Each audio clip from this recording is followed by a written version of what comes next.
Recording in selecting us progress. To help you and give us a chance to work with you for the next few months. So I'm excited about it. It's a great opportunity.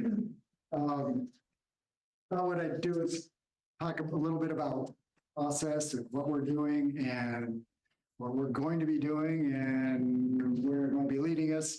We're just getting our toes wet, and so we really don't know much, but we're trying to get up to speed as fast as we can.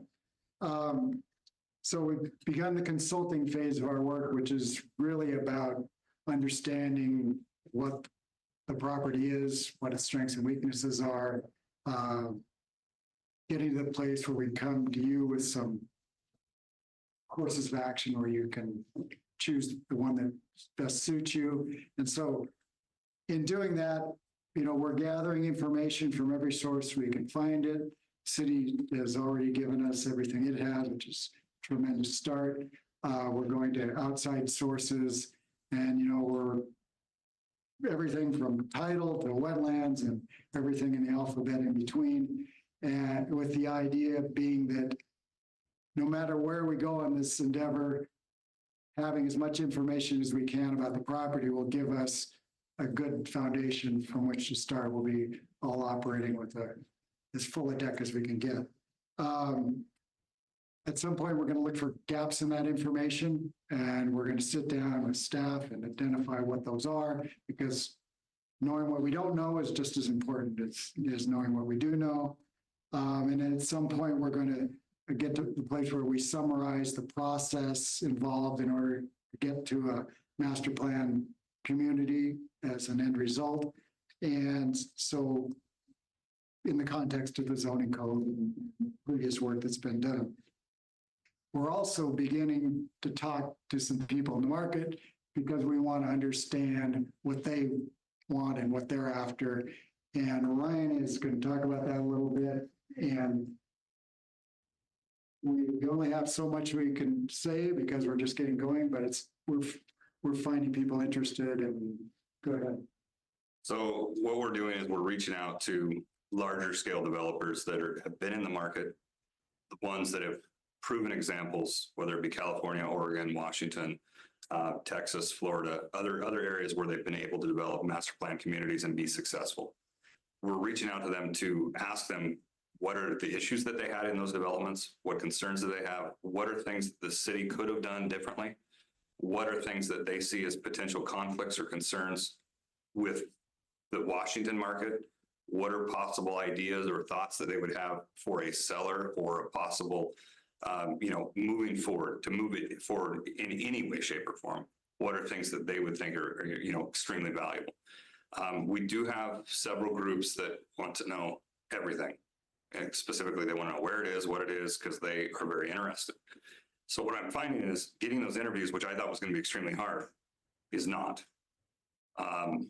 Some of those groups, including groups that have recent projects in Washington, are very interested because of the market and some of the opportunities.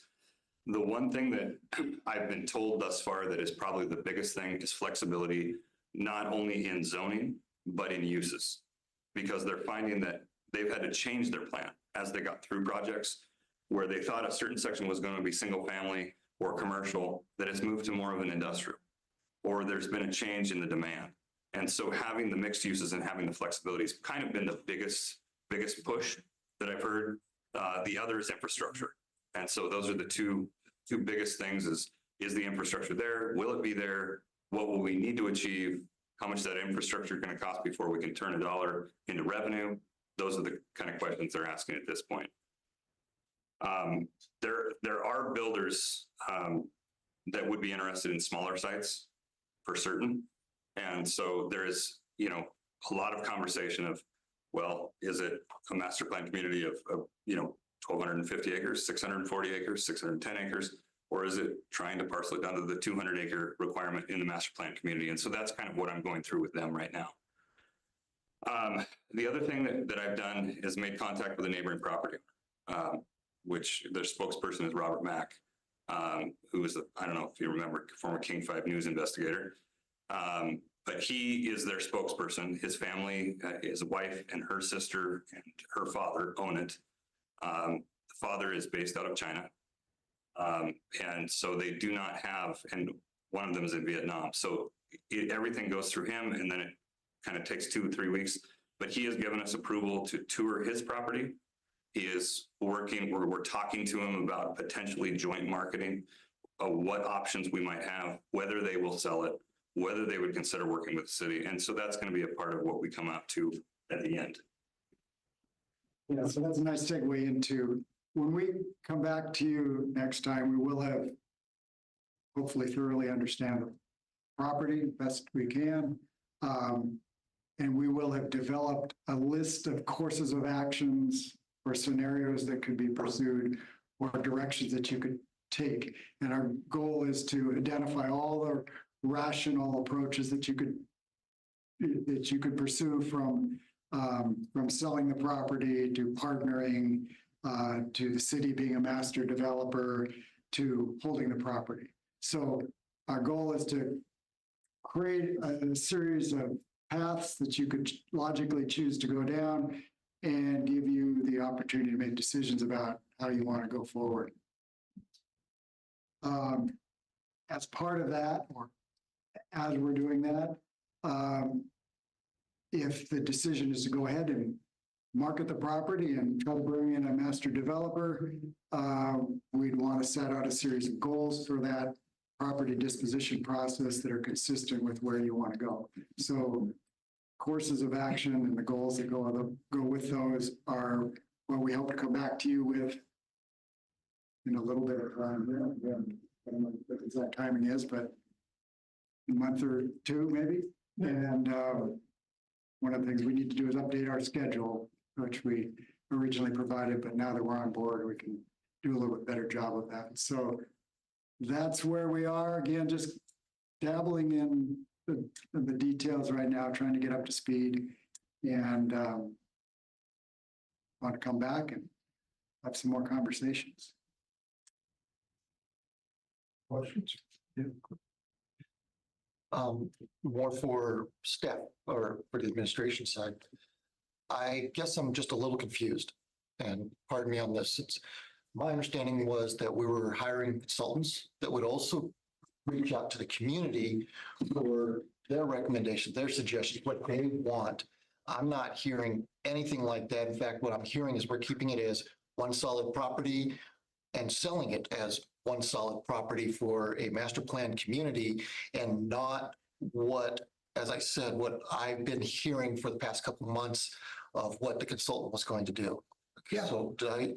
So we're working on that as well. We have a date set, I believe, in August. Don't quote me on it. It's in the middle of August. I think it's 15th, where we're doing an open house for the public, not just for this project, but for multiple projects, including the roundabouts, the Yelm Loop.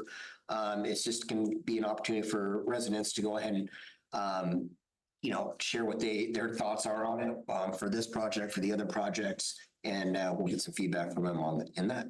Okay. As I said, I just want to make sure we aren't all of a sudden closing the public off, our community members off from helping make this decision and leaving it up to where's the biggest dollar going to come from. Yeah, and that's in their timeline as well. And excuse me, because we talked about this in the meeting earlier today, and it was something that should have been on my list. So excuse me for not mentioning it. But yes, there will be a lot of public outreach, and especially towards the end when there's actual decisions that will be made, they'll be very open and transparent about which paths that they could choose and get feedback from the community and what they want to see. Okay. Thank you. Yep.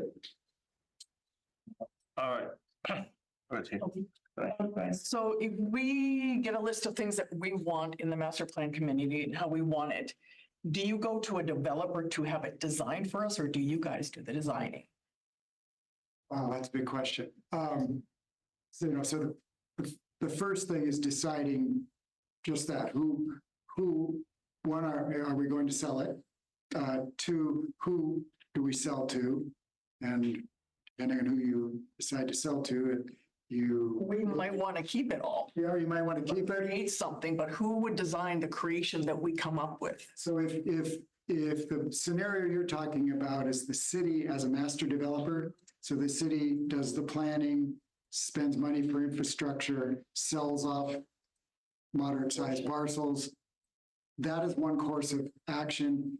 To do that, you need to hire consultants to do it, very much like the EIS was done the first time, to help update reports, create, Ryan can go on about this better than I can, update. Well, I think plan. with the EIS specifically is, What does the EIS stand for? it's a great question because I don't even know. Environmental impact statement. I just call it EIS over and over and over again. What I do know is the EIS that was done in 2008, I did get a number of how much that cost. It was $865,000 in 2008. The engineering firm that we talked to that did the EIS said that likely that number would be in the 2 million range to update an EIS. I do know that. An EIS is necessary to be updated because wetlands have changed since 2008.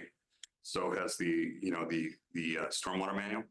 So a lot of the things and what they show as the previous master plan in 2008 is going to change slightly for anyone.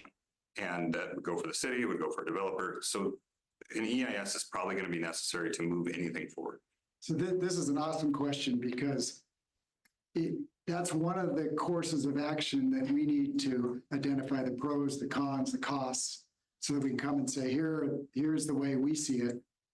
And then it's up to you to. So we have to sub out an actual designer if that's the. In that scenario, Multiple things. yeah. So you guys are like the general contractors of our project? No, we're not. We are hired to do the consulting work up front, to understand what you have and to help identify the courses of action, like we talked about, and then to market the property if that's the decision to do that. So I would imagine the EIS would come at the expense of the city rather than the developer. Not necessarily. Only under the course of action or the scenario she's describing. If, I'll use another example, if the Mack family decided to be the developer and was willing to come and control the city's property, that would be another scenario. Then they would be spending all the money to do what. $2 million for, environmental was an impact. What's the rest of it? Learning here. A lot of expenses, yeah. Yeah. Not to mention the actual infrastructure costs themselves. Right. Okay, so it doesn't have to necessarily fall on the city. No, Well, these are the things that we're going to hopefully articulate. It's not going to be easy. Articulate them clear enough so that you could say, I like this approach better, and that's the way we want So to. we'll have some options. Yes. Thank you. The developers you talk to, are they primarily just housing, or are they mixed use or a combination of? combination. So the one benefit is the zoning is master plan community, which requires mixed uses. It doesn't allow for someone to just, and correct me if I'm wrong, Cody. Right. It does not allow someone to just build houses. The code is very specific and you have the regulatory authority to kind of maintain what you need to maintain as a city to make sure there's mixed uses. So they know that there's a mix. What that mix is very subjective because nobody's dug into the site enough to understand the boundaries, the wetlands, the stormwater issues, and what they have to, what it's going to look like at the end. But as of now, mixed use makes it more appealing to the market. So that's an interesting question because, to create a mixed use environment, you need some critical mass. So oftentimes that comes in the form of residential development to get the bodies there that can then use the retail or the other uses that you might put in place. I'll give you a short example. DuPont has wanted a grocery store since they started. They have over 6,000 homes. According to the grocers that I've talked to, because of the commissary being so close, DuPont does not have a grocery store. Just to give you an idea. So a lot of times the retailers, they do their own market study, their own grocery study. They determine that the market isn't there because of competitors in the market, whether that be in this location, Walmart or Safeway and grocery outlet. It's going to have an impact on what they can cannibalize from, because it would be cannibalization. So they need a certain amount of homes and households to create another grocery store. You know what that number is? Because that came up today, that topic, actually. Which topic? I'm putting another grocery store in. Do you know what that figure is of how many houses per grocery store? It isn't necessarily just households. It does, it's in the 5,000 to 6,000 household range. And it also includes income and includes many other things. Right, yeah. If you look at, So if we want another grocery store coming to Yelm, what would you say we would need for population, or would you know? I think it's out there on a limb. Hey, you brought it up, I was like, yeah, this came up today in conversation. What a great. We need a grocery study from an expert that Okay. does their. No, that's fine. Stacy, you got a question? There's an interesting case study at Snoqualmie Ridge. Yeah. Right. It took it has a nice town center now. It took quite a while to get there. And when Ryan mentioned flexibility and whatever planning's put in place, the market changes and, well, you see it, it's everywhere. One year, the market might be strong enough to support something happens and now it isn't. So giving people flexibility to get to your goals in a timeline that's flexible is really important. Just a comment. It sounds like you guys are just at the beginning of compiling all your information, figuring out what all of our options are, and planning on bringing it back to us and with a much clearer picture so we can make an informed decision. Yeah, I think the goal is just to bring everything back to you for you guys to make the decision based on what we can find. Again, another question because we are going to be required to make sure by 2030 or something like that, that we have to have so many housing units available at different levels. Have we been given that number yet so that they can be given that number so we can see not only all of our HEA, but also for that property of what can get put into there? I'm not sure if they were given the numbers. Are you talking about like what our population estimates are going to be? What the state is now? So we have a plan for that. Obviously, we have a housing plan. That's what council approved on. They have access to that. If they find it relevant, I'm sure they can So I access thought it. there was, Thurston County was going to be told how many had to be, then within Thurston County, they were going to divvy out to the various cities saying, you need to, based on how much space you have available. Olympia is almost busting at the seams. They aren't going to be given as much. Allocation needs Yeah, by analysis. 2040, I think there's like 7,000 homes that, As I said, I just want to know if we have that number. yeah, low income, high income, yeah. Because I think that'd be very important to make sure that they have that in that as well, so that they can make sure that we're preparing for that, not losing out. That's right on target, because what we're doing is, here's a list of everything we have. Next thing we do is get together with staff and say, okay, what are we missing? How do we fill those gaps? And in the end, we're hoping we capture everything and don't miss anything. So pretty well timed. Thank you, guys. Thank you. Nice to have met all of you. And this was, a great introduction, and we're looking forward to going forward. When do we see you next? In August. Either that study session the next month. Yeah, I think we're looking at the August timeframe. Thank you. Thank you very much. All right, Pat, you got some project updates. So I'm just gonna stay right here in this comfy chair. Yeah, we do this from time to time. We'll bring along an update for you on some of the capital projects that we're working on. We've got a lot going on. A lot. Brad Chatwood, as you know, is our project manager, and he and I are working together on all of these projects. I counted this morning, I think 19 projects currently working that are active. That's not to count the ones that are in our plan and ones that are in the early stages of design. These are just currently active projects. So I put together, you've probably seen this before. It's a brief summary. It's not brief. But just a summary of these projects. I just want to highlight a few of them for you tonight, and then we'll move on, because I know you don't want to listen to me talk about projects, even though I could do it all night. There's three transportation projects I wanted to highlight here. First of all, I've been getting a lot of questions about the status of the Yelm Loop.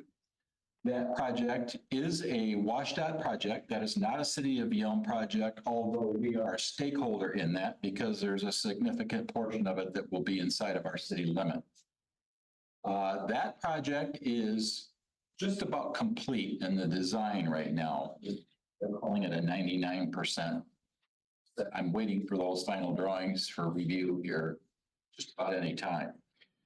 Construction is expected to start in the spring of 25. I'll believe it when I see it. This project's been coming for 25 years, I think. But technically, we're already started on construction because the utility companies are out there starting relocations now. Electric, gas, telecommunications, and street lighting. They're relocating some. So that is underway now. That relocation needs to be complete by the end of November. This project is currently scheduled to go out for advertisement and bidding in January, which would put the beginning of construction, I would guess, sometime around May or June. So within a year from now, we hopefully we'll see some construction started on the Yelm Loop. So I can tell you more about that if you want to. I'm kind of our liaison between WashDOT and the City of Yelm. So I'm on these committees. We meet twice a month. Various. So I could, if you got any specific questions about it, I'll come see me. Okay, anytime. The other, another one I wanted to bring up was, and I know a lot of you have been asking about this one too. Mayor mentioned an open house that we're going to be holding here in the not too distant future to talk about the new roundabout coming in at Five Corners. That's at 507 and Bald Hill Road. The project is actually a pair of roundabouts. It's a large one there at Five Corners in conjunction with a smaller one at the intersection of Bald Hill Road and Morris Road, just to the south. Actually, I brought along a conceptual drawing. You know, some of you may have seen this. I'll leave it here if you'd like to see it, but just to give you an idea, if you haven't seen it, what we're looking at. We actually looked at several options for this project, and we're really kind of down to this one idea right now, and that is a two-lane double roundabout at Five Corners and a single-lane roundabout at Morris Road. We've been in talks with WashDOT on this. It's their project, but we're building it for them. We have a vested interest in getting this thing done and built using their money. So, yeah. My understanding, Mr. Mayor, correct me if I'm wrong, but my understanding was WashDOT gave us the opportunity to take this project, not to, that it's their project and we're going to do it for them. I mean, it's a choice of words. We are the ones in charge of the project. Okay, and with that understanding, this is a concept, but we're not tied to this concept at this point, are we? We're pretty forward with it. This is our drawing. They basically gave us the pot of money. They don't have the staff and resources to do the concepts, the design, or coordinate construction on. They just don't have the people to do it, just to be perfectly. No, I understand that completely, but what I don't understand is why we're not given an option here. This seems to be the only conceptual drawing we've had. No, the concern is you're parking a roundabout right next to another roundabout without anybody even talking about the option of, I mean, this, as you've even labeled on here, you've labeled it as Five Corners because it's at one point it was. And the existing route is still there. Perhaps we might have to do some property acquisition, but I think we're setting ourselves up for a really problematic situation that we're already seeing the beginning forming of with the existing setup. So that was one of the options, was to bring back Five Corners. And I would have liked that too. There were some difficulties with that. One with the feeling in the intersection where that roundabout is, where it's designed or planned right now. And the other was the acquisition of the building that you mentioned. That property would have gone in, the road would have gone into a building. It would basically had to have demolish it, but. Right, if you don't mind. Yeah, sure. Right here, I think these are the properties you're talking about. What these buildings actually are were buildings that were originally out bunk housing out at the Vale lumber camp. So we're really not talking about something that I believe they're even actually sitting on timbers rather than having foundations. So I just think we need to have the discussion as to what our options are, because once again, this seems to be the, hey, this is what we've got, this is where we're going, and I don't think we've had, at least in my awareness, a discussion about what our options actually are here. I think it was the commercial building that was going to be used. Pat, do you know much more about it? Yeah, if I can back up a half a step there has been a lot of discussion on other options. That's what we've been doing for the last 6 or 8 months. And I'm not saying there hasn't, I don't want you to take that wrong. What I mean is, we, the council, have not seen other options. Then this is what, we're not being provided any options. I can share those with you. We have looked at them. They are printed out, very similar to this. I think council was shown a couple options. I don't know what. Yeah. I don't know. Public services, it was talked about a little bit. Services committee. Yeah, do you want to share more about that, Pat, though, in that process, that was the. Yeah, well, we did it. We explored a number of options. We explored the 5 corners option. We explored a single lane roundabout. We looked at how to realign Morris Road so that it would, the traffic would, this, of all the options, this seems to be the one that we're zeroing in on because it has the best for traffic flow, the less amount of impact to adjacent properties for property acquisition, how this would work in concert with the nearby intersections. In other words, the new roundabout at the Yelm Loop, moving traffic along Yelm Avenue, which, as you know, is a big bottleneck, and how we're going to handle traffic coming up from the south on Morris Road, turning onto Bald Hill Road, which is getting to be a nightmare. So we have to look at all these things together and find out what is the best option. And that's what we're doing right now. We're exploring the possibility of a 5-legged intersection like it used to be, as you had mentioned.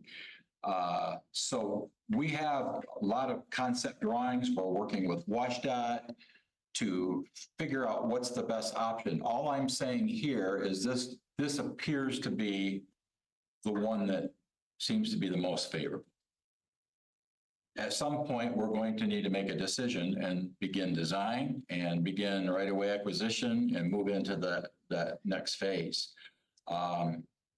So I just didn't want to come across sounding like we don't care what you think. This is what we're going to do. That's not at all the case. There's been a lot of consideration given to other options. So, yeah. And in reference to all the various designs, and as you said, there was failure at one intersection, failure at another. Do we have the traffic study, the transportation portion there?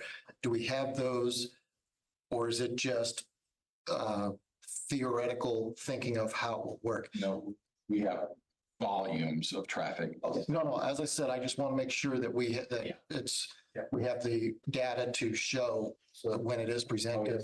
Oh, yeah. If you're really interested, I can share it with you, but get ready for a fire hose full of data. But yeah, we studied all of that. So again, without going into a lot more detail on it, I just wanted to highlight that particular project that is moving along, to be honest, a lot faster than it would benefit in WashDOT's hands. So we're moving along quickly on it. We are nearing the end of the first phase, the conceptual design phase. And we're right now securing a scope of work and fee from our consultant to start on preliminary design, which will also include the right-of-way acquisition as necessary. So, I just can't give you a lot of detail yet till we get that down. But this looks like the direction we're going to end up going. Do you want to talk about some of the other round? I know it's not necessarily in Yelm's jurisdiction, but they obviously have a connection. Would you want to talk a little bit about those? I can. First of all, back to the project I talked about a moment ago, the Yelm Loop. There will be a new roundabout at Walmart. They're at 507 and Walmart Boulevard. farther to the east, as you approach McKenna, the county is working on a new roundabout at the corner of Vale Road and District 7. There's been a lot of debate back and forth between Thurston County. They're doing the same thing for WashDOT that we're doing. They're taking on that project because of the same reason. And the scope of that project has gotten much bigger. But there's an agreed upon. I think they're getting close. Yep. So I can't give you this exact status of that one. I'm not working on that one. I got my hands full right now. Thank you. But there is also another one, as you are well aware, just across the river, actually in Pierce County, there in McKenna, 507-702. Very similar setup there. They're working with Pierce County on that particular project. I do not know where that one stands for status. Maybe you've heard something I haven't heard. No, the only thing that I've heard is there's another meeting coming up between all of us and what is it, August, Cody? Or? It's an August, September timeframe with Andrew Barkis. Okay. Ours is moving along by far the fastest of all of them. So, and again, just like the last one, if you got questions on this, I don't want to take up the time here this evening, but please give me a call, sit down. If you want to look at some of the other ideas we're looking at, come on over. When would this project be completed? Ours? Looking at the program funding for WashDOT, they're paying for it and it's in their budgets. We are probably going to look at a construction starting in early 26. The project will be very complex as far as staging and phasing because we need to maintain traffic through there. How do you do that when you're building a roundabout that takes up the whole intersection? So it's going to be a tricky exercise in how you build portions of each one, maintain traffic, shift it over. Again, that was another factor in deciding what we're going to do. How do we build this thing? So yeah, that's where they're looking at right now for based on program funding. So. Another project, another third transportation project I wanted to highlight here. Yeah, you have a question? Just one last question. The traffic circle. How is it going to affect the shopping center area that has that wonderful thing of Yelm? Is that going to be demolished or because of needing acquisition of that property, or is it going to be working with and allowing that to stay? You're kind of early to Okay, I just didn't know if you got your measurements and things like that. Oh my gosh, yes, yeah, we got all of that. That had a lot to do with how we position it, how we size it, and what it and so forth. So, oh yeah, but get down to the specifics of what gets demolished and what doesn't. It's not there yet. Okay, not a problem. Thank you. The third one, transportation project I wanted to bring up to you because this one has been on our transportation plan for quite some time, but has suddenly moved up and progressing rapidly, and that is the reconstruction of Roden Road. That's the road that goes right in front of Public Services Building. This is coming to light quickly because once the Yelm Loop is completed, modeling is showing that the main route coming in from the west along 510 from Lazy to get to downtown Yelm will be Roden Road. They will take the Yelm Loop, the Roden Road, and head straight south directly into the city center. And we tried to secure some funding for rebuilding this road a number of years ago, but there was some reluctance to give the funding because there wasn't really good enough assurance that the Yelm Loop was actually going to get built. Now that we're there, we're seeing lots of opportunities. So we've secured federal funds for the design phase, for the right-of-way acquisition phase, and I am now looking at applying for funds in the 2024 call for projects for the construction phase. I think I have a full funding in place for the right of way and the design phase, but the construction phase, frankly, there's just not enough federal money out there for it. So we're going to have to come up with some other money too. I've talked with the Transportation Improvement Board. They're kind of supporting this project, and there's a very good possibility we could add some state funding to this to get the construction phase done. Trouble is, when the state loan or gives you money, they want to see it used right away. They don't want to see it get money now and not build it for 3 or 4 years. So we're going to wait and go back to them for some construction phase money in 2025, with the thought of maybe starting this construction in early 26 as well. So those are just 3 of the several street and sidewalk projects that we're working on. One other water project that I just wanted to highlight here was our Southeast Reservoir, which is under construction. That's the property out there just to the north of Walmart, there at the intersection of 103rd and Walmart Boulevard. Construction's underway. The foundation is in. The preliminary site work and site grading has been completed. The fencing is in, and the steel for the tank itself is, I think they've actually started delivering steel. Yeah, they've actually started delivering steel. So it's going to be going up in the air over the next 6 to 7 months before the end of the year. We expect to have so this will be our 4th water storage reservoir. 10 minutes after this one is completed, we're going to start the design on the next tank, because storage is our issue for water right now. So we're going to be looking at a design of a 5th storage reservoir, likely somewhere in the southwest part of the city, but don't know where. Is there water in the one off Crystal Springs there? There's a tower. Spring. On Crystal Springs? Off it. Are you talking about the Public Works? It's in the middle of a piece of land. No, it's not ours. The water tower? We have 3 currently. We have the elevator tower that's right there. We're there. Next to public, next. Talk about the one that when you're heading down Edwards Street, Yeah. you can see it, but then Crystal Springs drops off down here and you can, It's on the right. it's on the right as you're going down. You're talking about, yeah, It's on a, Yelm on it. it's ours. Yeah. that's what public service. Water in there. Yeah. Thank you, Tracy. That's an elevated water tower. The second one is down on Baker Hill, down in the south part of the city. And then the third one is, of course, the southwest well over there in Omatera area. And so this will be our 4th. And we have one up on Morris Road too.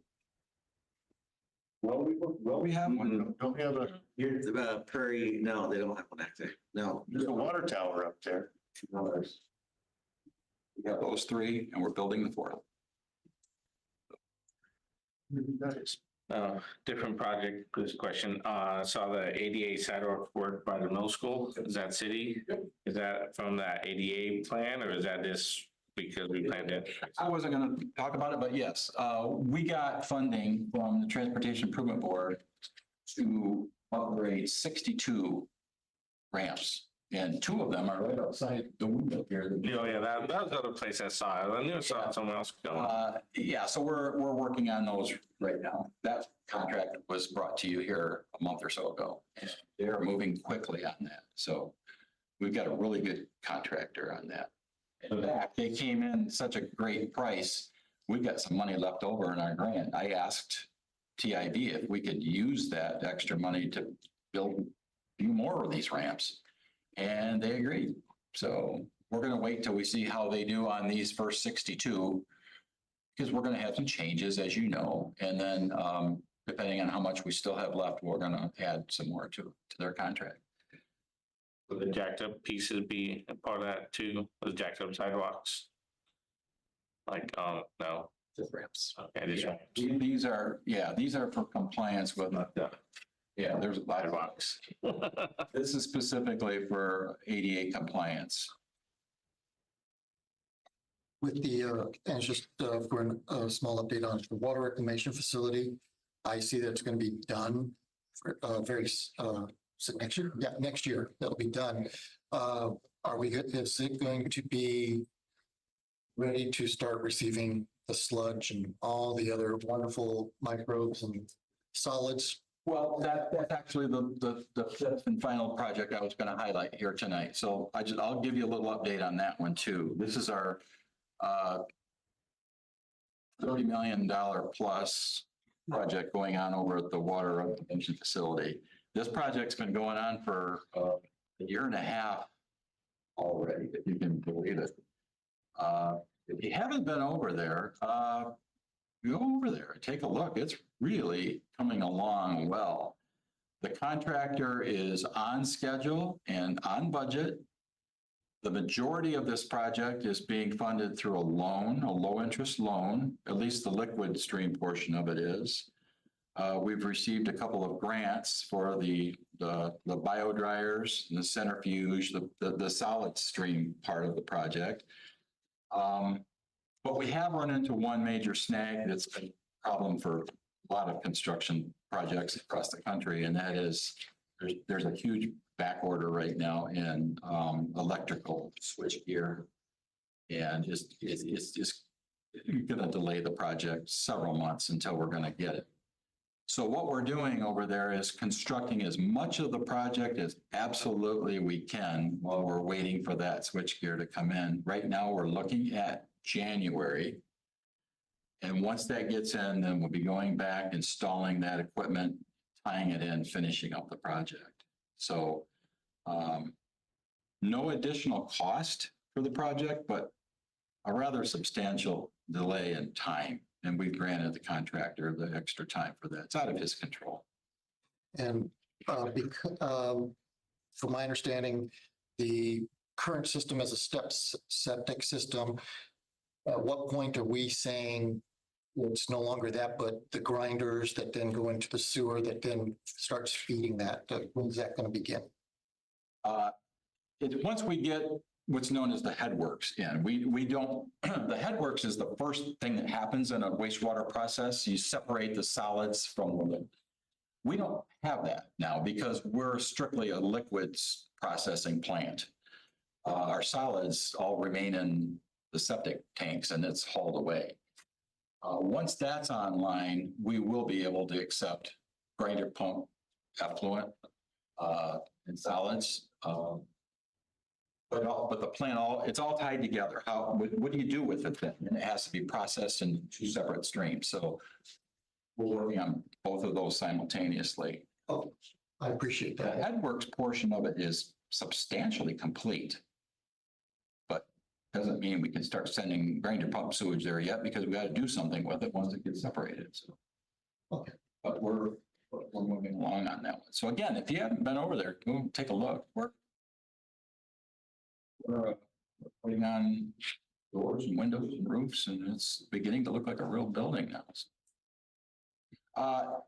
Look down the list. If you see any other projects there you want me to say something about, go for it. Otherwise, I'm just gonna save your eating. No, wood does. I'm just curious, Pat, on the, you mentioned that we're going to get to the point where the systems, we're going to be able to deal with solids, not just the step system where we have all the solids are in the tank and we're dealing with just the liquids now. When we reach that point where we get to start doing that, are we going to have to replace the pipes? So our pipes, they're existing pipes that we on the ground are more than. It's still a pressure system. It's still the individual tanks, instead of just pumping the liquid only through the pipes to the plant, they'll be pumping solids and liquid. Will that eliminate the use of the step tanks altogether? Cody, do you want to kind of talk about, I know you're going for the grinder tank or the grinder. I'm just curious more so about the pipes, but you got into something I wasn't aware of under pressure. That's great. Yeah, so quick give you a first grade grinder pump education because that's what I have. So Step tanks, you know, your solids stay on one side, your liquid goes on the other, the liquid's pumping our sewer main. Grinder pumps, what it does, takes everything up and it grinds it, literally shreds it up and then puts that into the pipes. The good news is when it shreds it up into that fine particulate matter, our pipes can handle that. Now, you know, you had just eaten some choice tacos from a different place that has a bell on it, and you didn't have a grinder pump, that might clog up the pipes, but the grinder pump will grind everything up, shoot it right through the pipes, and they're designed already for that pressurized system, which makes it perfect to put in grinder pumps. Now, if we did, we wouldn't be able to do like a gravity type system because our pipes are pressurized. You couldn't do a gravity system without a lift station somewhere, which when we do get up to Thurston Highlands and the master plan community, there will probably be a lift station there because that'll all be gravity up there. It'll pump to a lift station. So our pipes are good. We'll still be replacing pipes because that'll be our next thing, just like our water main projects. We'll start replacing pipes because we are getting to the life of some of those pipes. So we'll, just like we did water main, slowly replace sections at a time. And some of them are undersized. I mean, we've done through our sewer facilities plan, we've done modeling. I did some of my own modeling just to figure out where is our weak spots, you know, where's our tight pipes, which ones are near capacity.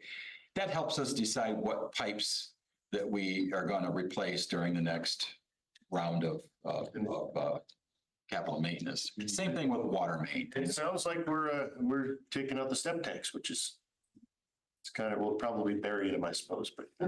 Well, we're actually taking out the step pumps. We're replacing them with this grinder pump, so. But, so we still have our tanks? Go ahead.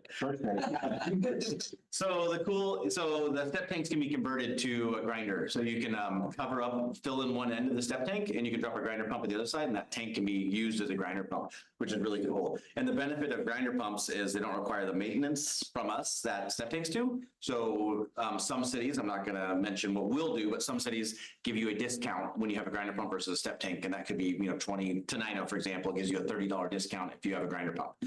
So we think that we'll be able to do something very similar if you have a grinder pump versus a step tank, because we don't have to maintain it. It's yours to own. So it'll be cool to be able to give people discounts on their sewer rates as well. So grinder pumps make things movable. Yes.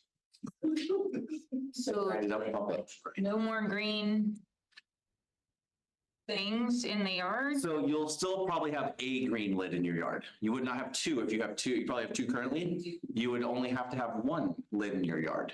And it would be a smaller lid in some cases if you're a new home, so. And just to clear up the confusion for a lot of community members that are kind of going, whoa, I want to go to the cheaper one. You're not going to, for the current ones that are step, that have the pump and all, they will not, they'll stay like that until the pump goes bad. Is that correct? Or until The pump, so the tank itself, you're on the right track, yeah. The tank itself, they have a life, right? It's like anything else, your septic tank in your house. It has a life. You know, normally it's about 20 to 30 years, depending on. When those tanks fail, we'll go back and convert those to grinder pumps because we own the tank, right? Even though it's in your yard, we own it. So if your tank fails, we'll come in and go boom, boom, boom, put in the grinder pump and go, hey, you got a new grinder pump. You're good to go. Here's your warranty for the grinder pump. Have a great day. And here's $30 off your sewer bill. And people will celebrate and cheer in the streets. It'll be amazing. no, I just, You are right. We will slowly convert. sure that you weren't going to come out and start just replacing it. Was when it fails is when it gets replaced. What's that? I got a curveball for you. Yeah. Okay, you mentioned the lids in the yards. What if you don't have any lids in your yards because you and your neighbor share a step tank and and you mentioned the $30 discount if you switch over to the grinder. Do we both get that $30 discount? Yeah. Each. So the shared tanks, it'll be a different monster on how we'll handle those. If you have a shared tank, there's some probably, I think we have roughly 300 in town. We didn't get many anymore, but yeah, those are not our favorite. Yeah, so I'm sure it's going to be a situation because it's in the neighbor's yard and of course it's tied to the neighbor. well, here's the benefit. The benefit of that is that your line still goes through your yard. We can drop a grinder pump in between that line before it gets to your neighbor's yard. There's your grinder pump. It'll pump to the main. So now you won't have to go to your neighbor's yard to look at your septic tank anymore. You can be in your own yard looking at it. So you're welcome. I don't think I like that. So, thank you, Director Cole. Any other projects that like I said, I could talk all night if you want me to, but I'm not going to. Come and see me if you got any questions or go bug Brad. He's doing what I used to do. So Brad's got his hands full, as you can tell. And so his plate's spilling over. I picked up a couple of his projects because we just got all we can handle right now. So don't surprise him. Schedule. Thanks, Pat. Mr. Mayor. All right. Well, next presentation is going to be about bonds in the YMCA. You know, the YMCA is interested in coming out to Yelm and building a swimming pool, indoor swimming pool. The model that you've seen here earlier this year showed 2 swimming pools, one for younger folks and one for actual swimming. I think we're on a path where we've met with DA Davidson, which is our kind of our financial advisor on our bonds. And so we are hoping, if everything goes right and council is on board and is for it, that you would give the opportunity for the people of Yelm to vote on whether or not they want to pay increase of a property tax to fund $10 million for the building of the YMCA with a swimming pool. With that, I think I'll hand it over to Todd and talk about the numbers. Yeah, so I handed out just a small packet that I put together with some of the more pertinent information from our meeting with DA Davidson a few weeks back. Highlighted a few areas in there just to make it, just to simplify kind of what each page, the information, each page is important. Right at the front, talk about non-voter bonds, voter bonds. I just highlighted, take 60% or more approval for that type of bond. On the page 2 is a debt capacity page. And so we'll start at the top and the highlight of 2024 assessed value. You can see that up there on the upper right. And then it goes into 2 types of bonds: general purpose, non-voted, and then unlimited tax voter approved debt capacity. So for the non-voted general obligation debt, we have a capacity of about 22 million, 216,000 some change. In the voter capacity, we have about 38 million that we could send to the voters for approval. And those are kind of the important pieces for this type of bond, would be under one of those 2. So on the next page is a bond rating. I highlighted the AA-, which is our bond rating currently, which is great for a city of our size. That recently went up late last year. Yep, and that affects interest rates and whatnot. On the next page is non-voted bonds. So you can see what, as of right now, if you looked on the left, I highlighted the 5 million range in a 15-year payback or 20-year payback and what that annual payment would be, and then the interest rates to the right of that. And I highlighted those numbers for a couple of reasons. One is that the current public safety building will expire in 2026. We'll make our last payment on the public safety building in 2026. We currently pay, I want to say $430,000 a year for that particular bond. A $5 million bond for us, if we were to take out such a bond against YMCA, would be a similar debt as we currently would pay for the public safety building. So that's why I highlighted that option. Obviously, you can see there's 2.5 to 5 to 10 million options. And again, these are non-voter approved bonds. This is just the city essentially doing a loan on our own to pay these back, but with taxpayer money. Obviously, it's just non-voter approved. If we go to the next page, it's a voted bond section. And this is, we had highlighted the 10 million and under the 25-year payback or 20-year payback, you can see as you go down the chart, you can see what the annual increase to a property tax on a $700,000 home would be. 210 for a 25-year loan, and then 20-year, $245 a year for that. So the discussion came up is if we were to float a $10 million voter approved bond first to see if there was interest from the city, and the taxpayers chose to do that. One of the options is that then we could come back and then add a $5 million general obligation bond, which again, by that time, the payment public safety building would expire, so it would keep our general debt in the same capacity. That would give us about 15 million. And then the idea of seeking some legislative funding and state funding to help finish the project. And then developing a YMCA plan to fit within that range. So I know the original plan when we showed you, I think the ballpark was 20 to 25 million, I think was the conversation. And that's based on a square footage. So the estimate is $600 a square foot for the building. And so when you look at, what other things do we put in the building? I know there's been conversation about maybe a library or something of that nature. Just keep in mind that's $600 per foot. That can add the price of a YMCA pretty good. So we would have the ability, to structure this building down into an amount that we could, support and fund through our debt capacity. So, and then on the, the last page is just an overview of the bonds that the city has engaged in since 2000.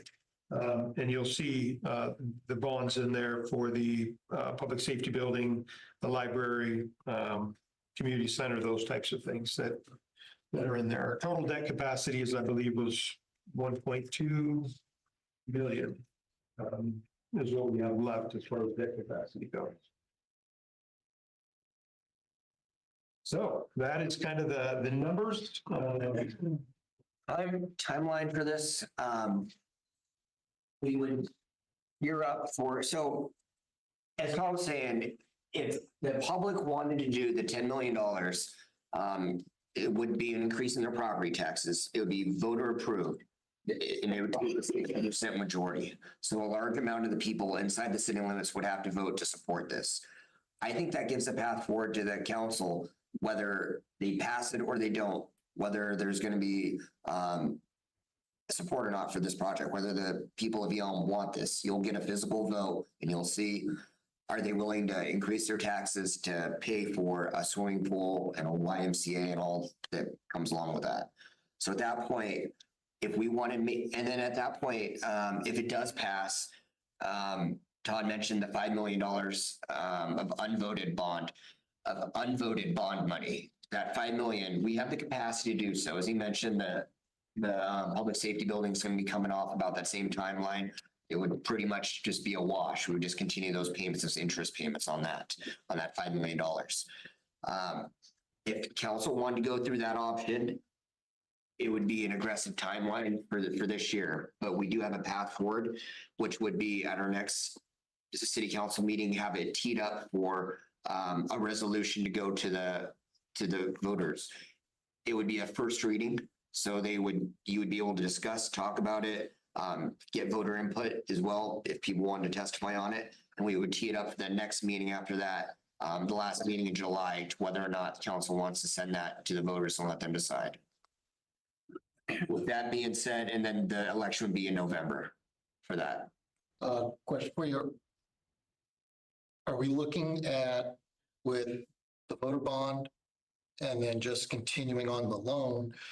We're looking at paying $15 million towards a $20 to $25 million, which means we have very little interest from foundations and all helping fund us. We would be approved to that amount, the 10 million and the 5 million. If we could find other ways to make that more affordable for the folks in here, we would absolutely do that. And that's state funding, which we would absolutely go after, capital budget money, other fundraising that the Y would organize and do. The operating costs would all be on the YMCA. That wouldn't be on our end.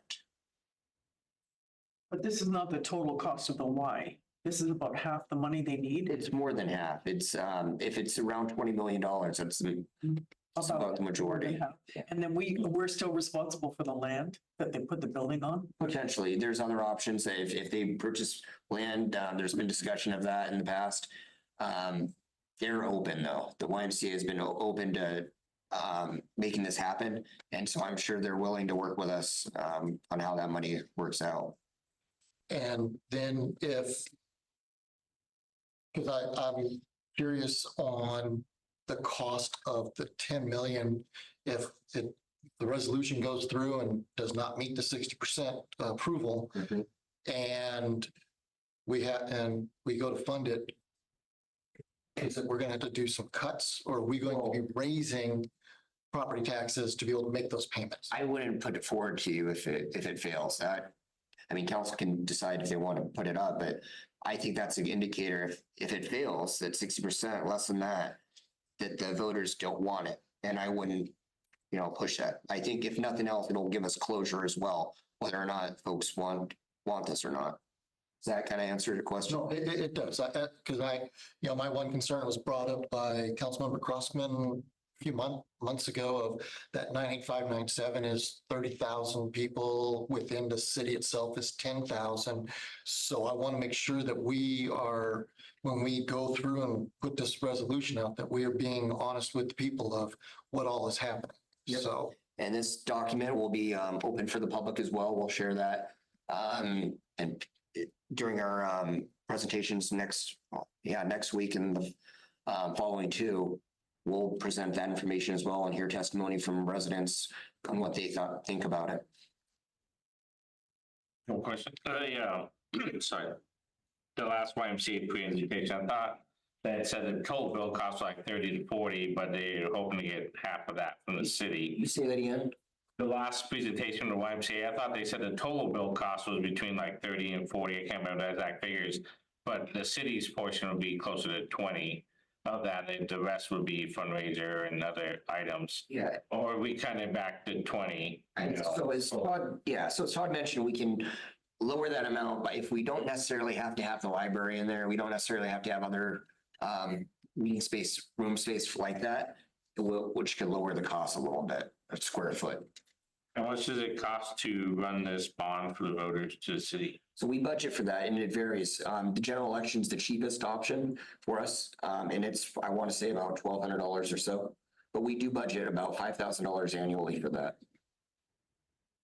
It's only $1,200. Yeah, it's so small because there's a lot of different items on the ballot. If this was the only thing that we were running, it would probably be closer to 15,000. Okay, that's what I was thinking in my head. Yeah. Thank you for that. Yep. And this itemized thing on the ballot would only go to people within the city limits of Yelm? Correct. The people who would be paying the property tax on it. For the people in the county get a GoFundMe for the rest of it. That was another option that we were thinking about, whether or not a sales tax would be more appropriate on it. That's council decision, and it's also an option, honestly, rather than the extra $5 million on that unvoted, you could potentially raise the sales tax. I don't know if that'd be the wisest option, but we could still talk about that as we move forward. All this depends on the vote for the people, though. If they choose not to go forward with it, it's a moot point. So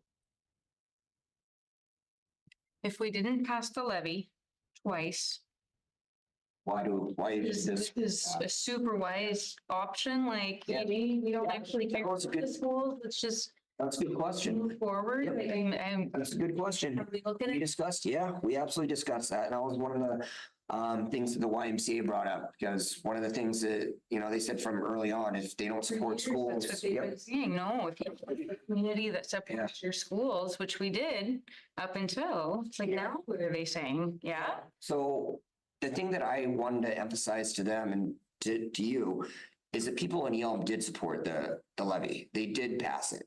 It was outside the city limits that didn't want it. That's where it failed. In Pierce County and rural Thurston County, that's where it failed. Inside the city limits, the levy passed. And so I believe, and this is just me thinking this, that similarly, this is what they want. This is what the people of Yelm have been asking for years. They've wanted a swimming pool. They want a YMCA, the programs that it brings, the value it brings to the community here. I think they do want this. We will absolutely, if council chooses to bring it to the voters and let them vote on it, we would absolutely know one way or the other if that's accurate or not. And if it's not, we shift gears and we have some closure on this. Okay, and I agree with your assessment. My one concern that I have is that the school levy was for everybody within the school district, as you said, out in the county. Again, that is 2/3 of the people. And so the YMCA is going to be used by all. I'm just wondering, are the people of Yelm going to be up for paying for being 1/3 of the people paying for the YMCA, and 2/3 get to kind of piggyback off it? As I said, these are some things that I want to make sure that the voters understand what's going on. That's a valid question. Yeah. Do the city residents get free membership? I don't believe they would get free membership, but if they can't pay for it, they can't afford it, they wouldn't be turned down. They would have a membership. Like, they get double taxed, while, like Councilmember has said, that other people don't get double taxed. It's not a tax. It's an organization that sells their memberships, and it would be according to what this would be, just like a gym membership over somewhere else, or Yeah, I'm saying, that's what I'm saying. I'm paying the tax on it for something that I won't use. Another resident would pay the tax and the membership, and they're paying double to use the facility. I'm sure the people running the community center say the same thing. They bought it, they purchased it with taxpayer money, but they don't get to use it. I mean, they don't get to use it for free. When was the last time tax got passed with a 60% vote? Well, if you look here at the overview of the city bonds, there hasn't been one that's been proposed for that long. I mean, it's been over a decade, and the last one that did, it didn't pass. It was I believe in 2010 was the one that they did for the community center. It failed twice, and the city council at the time decided to move forward and build it anyway. I would say if we have that same choice where the city says, no, we don't want it, we honor that, the will of the people, and we don't move forward with it. But if they do, I think we also honor that will, and we do move forward. Lots to consider. It's not an easy decision. It's a big project. I do think the people want it here in Yelm. I do think they are willing to vote on it and to pay a higher tax on it. But I believe the option should be given to them to make that choice. And that's what I'm asking the city council to consider. So when we put this resolution together, this is them actually voting on the bond. Correct. And when are we looking at construction beginning and construction finishing? Yeah. They have an idea. Yeah, so Do you have that information yet? Yeah, a little bit. So the planning would commence immediately after that. The YMCA would start on the planning phase of it. I believe it, I don't want to say it, but I believe at the end of next year, construction would start. We would likely seek out funding during the legislative session in January. We would know further at that point, at the end of session, whether or not we get additional funding. But we would probably seek a few $1 million at least in that, other grant funding, fundraising, and yeah, we would start, and it wouldn't take too long to complete. Where? There's a couple locations that we've floated, that hasn't been finalized. I think one big location that we've considered is by the high school across, I think Mike Edwards' property. There's some others that are possibilities, if they come to fruition. So we're just wrapping my whole head around this. I don't know why I'm getting all about it, but it's just, that's a whole lot of money and a whole lot of so we're asking like a checkbox, yes or no, without, plans or even aware or just a promise that if we raise this amount of money, we're getting a why. Correct. It's gonna happen. Like a printout that was like right there. I just have to kind of. We have to secure the fund. Yes. Yeah, I know it's a little scary, but yes, we have to secure the funding first before we move forward on it. It's just how it is. But it will happen though. We can't spend on anything else. We can't collect that tax and not spend it on that use. If it didn't happen, if we, for whatever reason, we weren't able to, our partnership with the Y ended or whatever, they didn't want to do it. Aren't. Yeah. Yep. So the bond and tax that we collect, does it go into a fund that other organizations can apply for? Like kind of like LPAC, No, this would they collect it, or is it just for this? This would be project specific. Can any organization do that? Any business? What do you mean? Can any business have a bond to the taxpayers and pay for their facility? Because there's other organizations that do similar things that are in our community or that are looking to build. And so I'm just wondering, why does the Y get favoritism? Because they have clout? Or are we going to be fair and have other organizations like, oh, hey, you guys are doing great stuff too. It's not fair just because the Y has clout that they get all this bond money and this tax money and they get the finger and say, hey, sorry, you're not big enough. We can't help you out when they're doing great things as well for just the same amount of people that the Y would serve. To answer your question, So yes. that, that's what I'm wondering. We're all going to pocket. It's just Yes. specific. Okay, thank you. That's exactly what I was going to ask, is doing this, put anything else we want to do in jeopardy with that money. Say we want a performing arts center and we want to build one.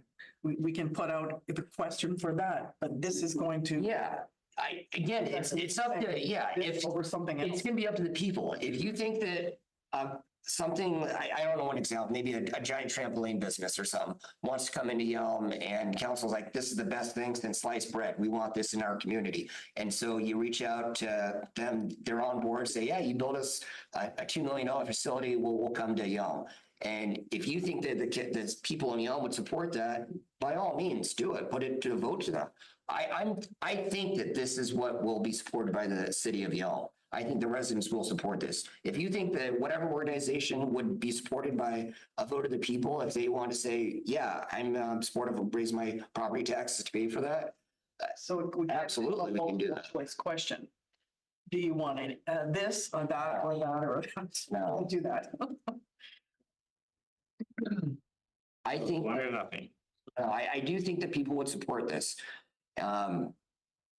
If you think but honestly though, if you generally think that there's a business or a organization that would do great in Yelm and you think the people, and that's the key, the people of Yelm, if they want it and they would support it, then yeah, by all means, bring it forward and we would run it, or consider it. We can think of a lot of things. What if we wanted our own recreation center, performing arts center, We could do a lot of those and we could consider all those, but at this point, let's consider the YMCA. We could There's absolutely. a lot, but they just haven't been given an opportunity, because they don't have the clout of the YMCA. So there's like some I know I've talked with, because they reach out to me with certain projects. I'm like, yeah, I'll present something.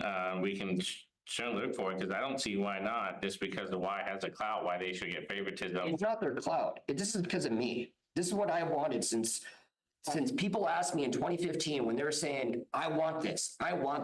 That's what I went to bat for during that time. And we got, in 2016, we did the feasibility study for the first time ever. That's the furthest we got. That's because I was pushing for it. If you as a council member want to push that, by all means, do it, Josh. Do it. This is what I've been pushing for a long time. This is what I've been promising people. So this is my promise, trying to fulfill it. No, I understand that. Yeah. I understand that. I'm saying Not because of their clout or because they're, giving me money or anything like that. It's because no, I'm not saying that. I'm saying people see, the Y because they have a name, when there's a lot of other organizations that are small, the local, and they don't have that notoriety that people know about and aware, like, oh, if I do that. Was there still an option to do like a mini Y that has a pool and connected to the high school like we talked before? Are those options still available? A mini Y? Well, what I hear is people really want a pool, not necessarily all the other programs. So do they have that type of option? And do we still have the option to connect the school? The YMCA is the best partner for this. Besides the swimming pool, yes, I do think that that's what the people ultimately want, the swimming pool. I think that the city can't provide it as we are right now. We don't have the funds to operate and provide the insurance and all that stuff, the operational costs of running a swimming pool and the liability and all that stuff. The Y does. They're an organization that thrives on that, giving swimming lessons, raising the youth for different organizations, different programs. They bring more than just the swimming pool. So I do believe that people want the swimming pool, but they also, I believe, want the Y with it. But I could be wrong. I don't believe I am, but if we give it to the vote of the people, I think we would find out one way or the other.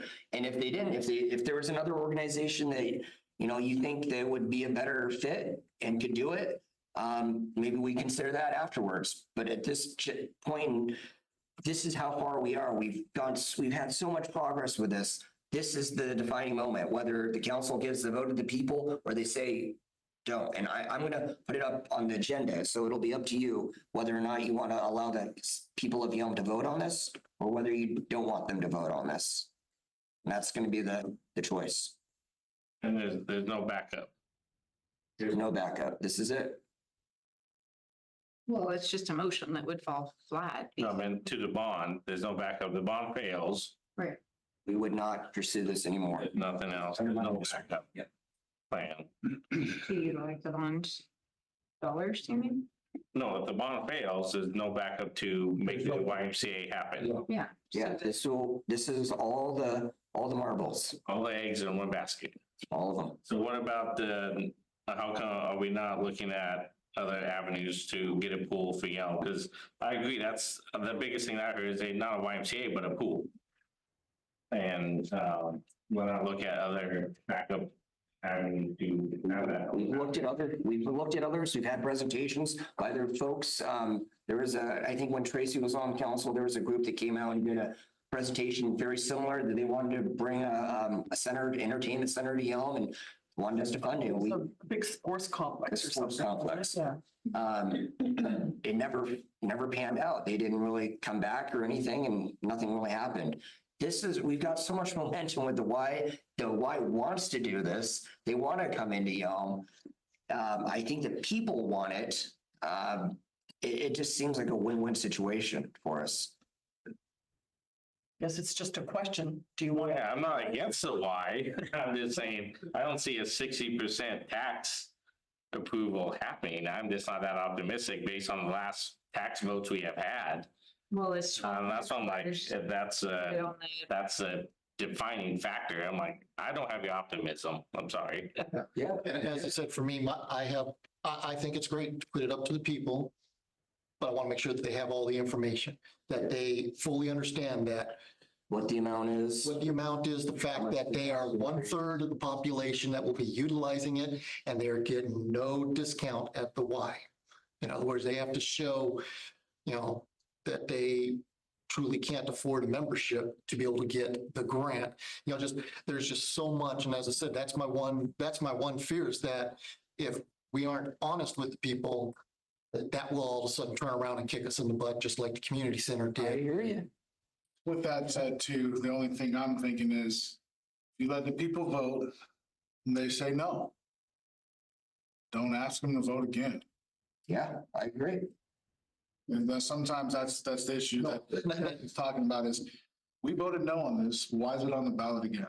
Yeah. We voted no on this. So that's what we have to practice. Yeah, I think when we did it for the fireworks, that was a good example. We did we asked it because that's a debate that comes up every single year. We should ban fireworks or no, we shouldn't. And so we gave them an option and it was no, we don't want to ban fireworks. So that's what council did. My administration hasn't put it forward again. That's it. So it's the will of the people. That's what we're trying to do here. And if people don't want this, it won't happen. If people want it, it will. Simple as that. As I said, I'm all for it. I just want to make sure that all the cards are on the table. There's nothing hidden so that everybody fully understands. Yeah, no, Because membership for a Yelm or membership for a Y is approximately $40 a month. It depends. It depends on where it's located. It would be, their prices would be specific to City of Yelm. Right. But, that's one of the things is that they have that cost and it really starts building up on people. I mean, I feel that. Choice, it's a choice too. Right. I No. choose to have a gym membership or I choose not to. The last time there was a question that came up, I said, what if no one in the city of Yelm can afford joining the Y? And he goes, then everybody can join for free. That's what he said. It's on tape. Yeah, if no one could, afford it, they do work with people like that. But yeah, there's gonna be more information. We'll put out all of the stuff so people can, view it and understand it. We won't be voting on it next week. We'll be presenting it so you can have more information. The public will have an opportunity to speak on it. And the following meeting, we'll do more discussion on it and the council can vote or not. And even though, as was pointed out, we cannot get anything started, is it possible to once again reshare the concept drawing, Yes. what it would look like? Absolutely. I think that would be at least something. Will that be at our, Good idea. will that be at our open house? That we're gonna? Yes, yeah, that's a great idea. Yeah. So The So renderings or whatever. if it does get pushed to the people, if they do have an opportunity to vote on it, at that time, they'll be needing a for and against committee.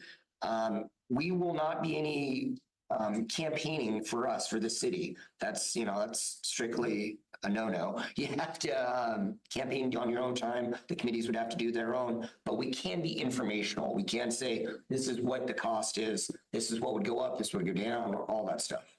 This is what would get. When does it have to be turned in to the office? August 6th.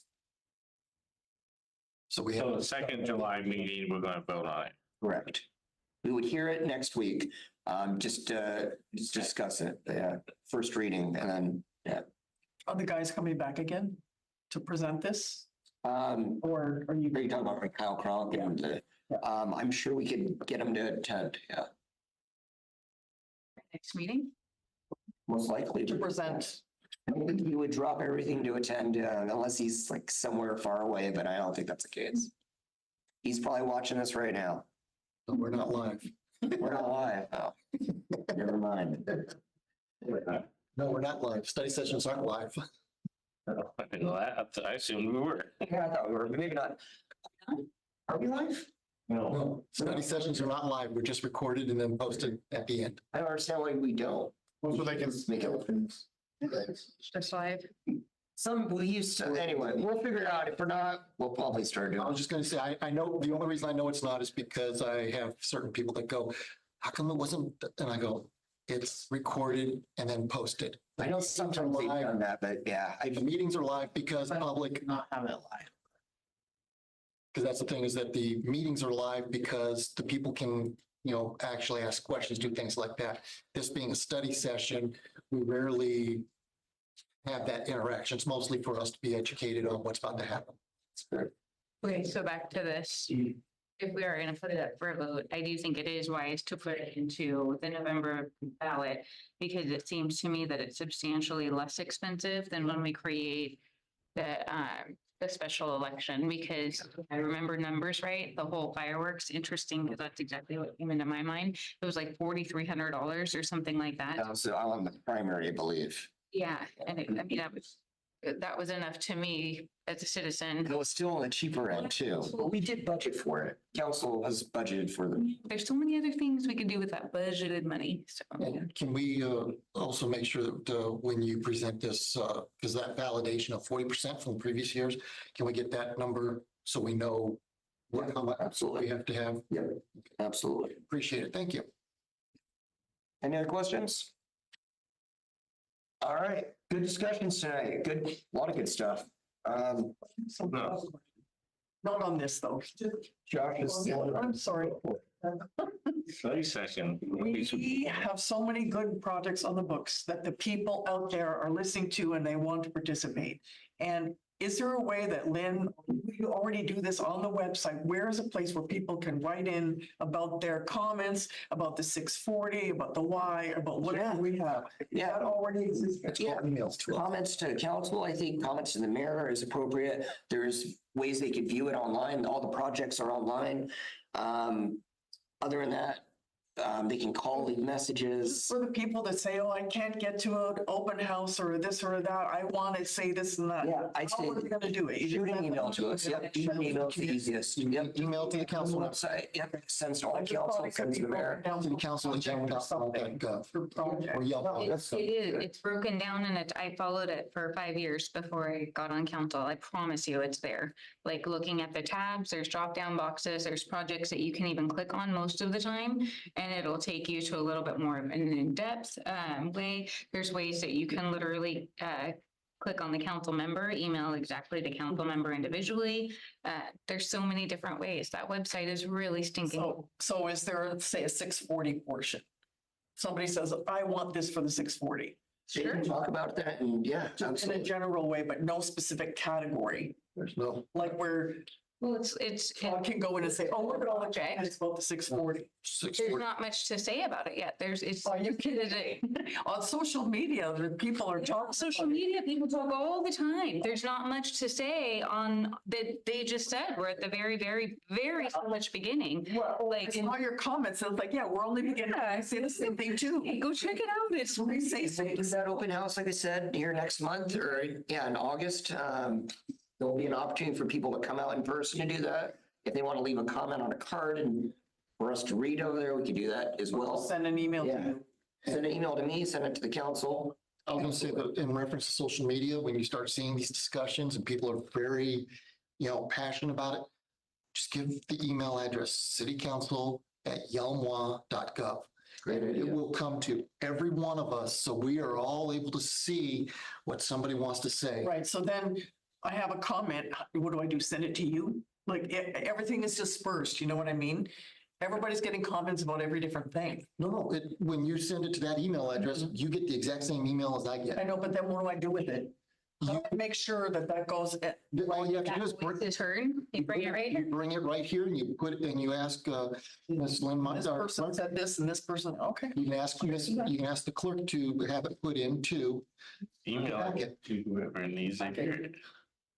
It's really super simple. There's no decisions being made yet. I see that I see the same social media stuff that you see. I know it's like, oh, they probably already decided that they're just in it for themselves. An email from at least two of those people that mentioned. I mean, can I say that in a study session? Because my email must be broken because I did not receive an email from those people that had specifically said that they have reached out to council members. I'd love to hear more from the public. And I have shared the 3-minute blue card. That's a really cool opportunity that I don't think that most of our citizens see or know about. It's honestly such a cool gift to be able to share, like what's going on, how we are trying to be transparent. And I don't know, there's just nothing to share. Like, I can't promise that we're going to keep it all trees, or we're going to build houses, or we're going to make a nature's park, because there's nothing,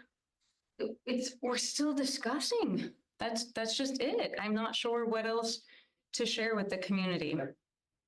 Mayor's report? Yeah. All right, I don't have much.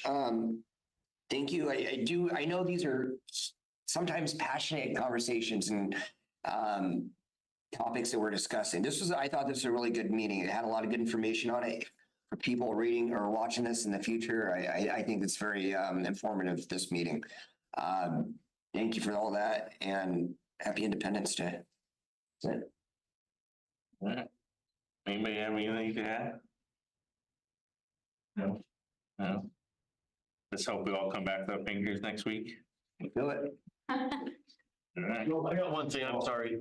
I won't be here next week for the meeting. I'll be leaving Friday for my trip. I'll be gone about 10 days. Okay. I'll try to zoom in, but I don't know exactly where I'll be. Just putting us down.